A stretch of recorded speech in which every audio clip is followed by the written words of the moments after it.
Hello students, कैसे हैं आप लोग। हम टाइप्स ऑफ सीपीयू ऑर्गेनाइजेशन को डिस्कस कर रहे थे, जहां पे हमने देखा था अकॉर्डिंग टू इंस्ट्रक्शन में कितने एड्रेस हैं।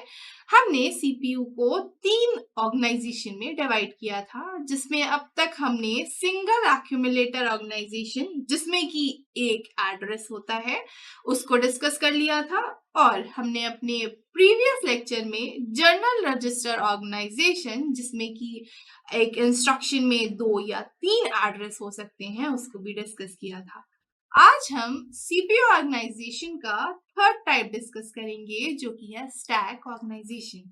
और यहाँ पर इंस्ट्रक्शन में एक भी एड्रेस नहीं होता। तो चलिए स्टार्ट करते हैं आज के टॉपिक से, स्टैक ऑर्गेनाइजेशन। सबसे पहले ये समझते हैं कि ये जो स्टैक है ये क्या होती है। तो एक्चुअली स्टैक एक लीनियर डेटा स्ट्रक्चर होता है, और ये जो लीनियर डेटा स्ट्रक्चर होता है ये बेस्ड होता है लीफो प्रिंसिपल पर। अब बात करते हैं ये जो लीनियर डेटा स्ट्रक्चर है, इसका क्या मतलब होता है। लीनियर मतलब आप एक लाइन से ही इसमें ऑपरेशन परफॉर्म करा सकते हो, रेंडमली नहीं होता कुछ भी। चलिए अब बात करते हैं ये लीफो प्रिंसिपल क्या है।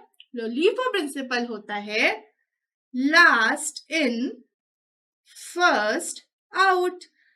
एक रियल लाइफ अगर हम एग्जाम्पल देखें एक स्टैक का, तो आपने देखा होगा प्लेट्स को एक के ऊपर एक रखा देखा है, या फिर आप अपनी जो बुक्स हैं या कॉपीज हैं उनको एक के ऊपर एक अरेंज करते हैं।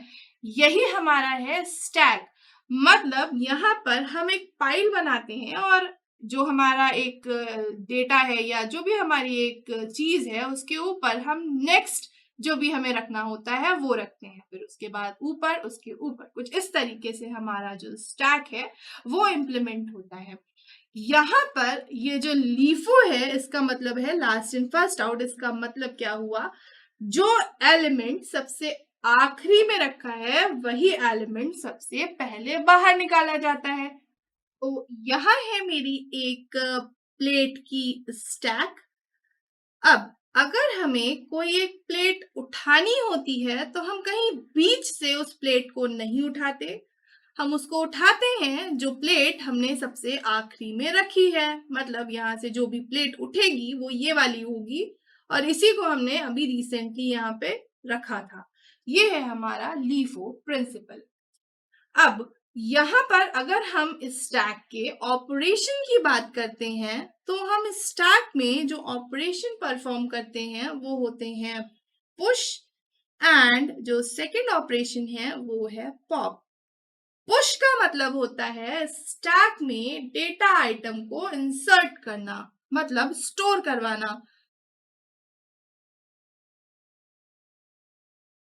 तो यहाँ पे हम स्टैक में डेटा आइटम को स्टोर करवाते हैं। पॉप का मतलब होता है स्टैक से डेटा आइटम को बाहर निकालना, मतलब डिलीट करना। तो डिलीट पॉप मतलब deletion of an item from stack. Stack जो होती है वो कुछ इस टाइप की दिखती है। ये मेरी स्टैक है। स्टैक में एक एंड ओपन होता है और एक एंड क्लोज होता है। यहाँ पर अगर आप देखें तो ये एंड मेरा ओपन है और ये एंड मेरा क्लोज है।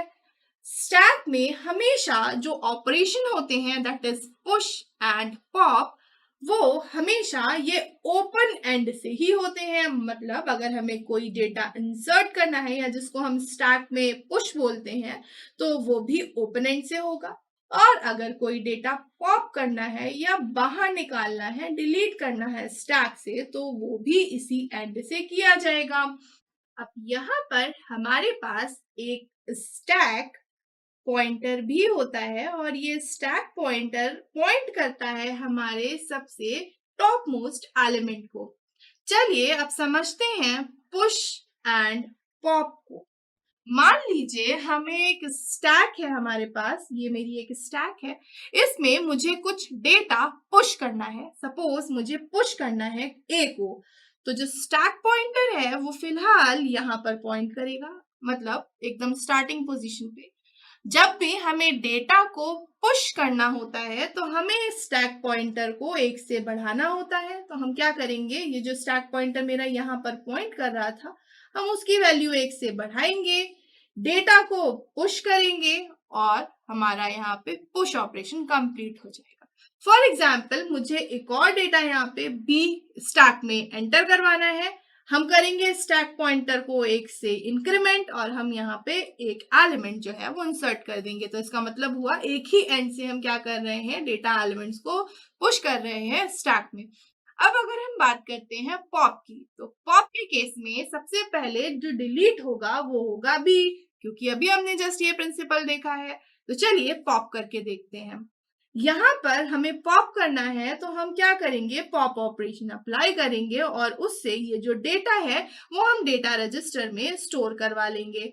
इसके बाद हम स्टैक पॉइंटर को 1 से डिक्रीमेंट कर देंगे, कम कर देंगे। तो स्टैक पॉइंटर अब फिलहाल यहाँ पर पॉइंट करेगा। अब अगर मान लीजिए हमें बी को भी बाहर निकालना है तो हम क्या करेंगे, पॉप करेंगे बी को, उसकी वैल्यू डेटा रजिस्टर में स्टोर करवाएंगे और हमारा स्टैक पॉइंटर वापस से यहाँ पर पॉइंट करने लगेगा। मतलब अब हमारे स्टैक में कोई भी डेटा नहीं है। तो ये कुछ ऑपरेशंस हम इस तरीके से परफॉर्म कर सकते हैं स्टैक में। इसको हम डिटेल में अपने नेक्स्ट वीडियो में जब हमारा इम्प्लीमेंटेशन देखेंगे तब देखेंगे। बट फिलहाल जो हमारा स्टैक ऑर्गेनाइजेशन होती है उसको हम 2 टाइप से इम्प्लीमेंट करते हैं। जो हमारा पहला इम्प्लीमेंटेशन है वो होता है मेरा रजिस्टर स्टैक, और जो सेकेंड इम्प्लीमेंटेशन है वो होती है मेमोरी स्टैक। रजिस्टर स्टैक को हम सीपीयू के रजिस्टर्स की हेल्प से इंप्लीमेंट करते हैं और मेमोरी स्टैक को हम रैम में इंप्लीमेंट करते हैं। तो आज का टॉपिक था स्टैक ऑर्गेनाइजेशन और हमने देखा कि स्टैक में ऑपरेशंस कैसे परफॉर्म होते हैं, स्टैक होती क्या है, एक रियल लाइफ एग्जांपल देखा। नेक्स्ट वीडियो में हम इसका फर्स्ट इम्प्लीमेंटेशन डिटेल में डिस्कस करेंगे जो होगा स्टैक ऑर्गेनाइजेशन, जो होगा रजिस्टर स्टैक।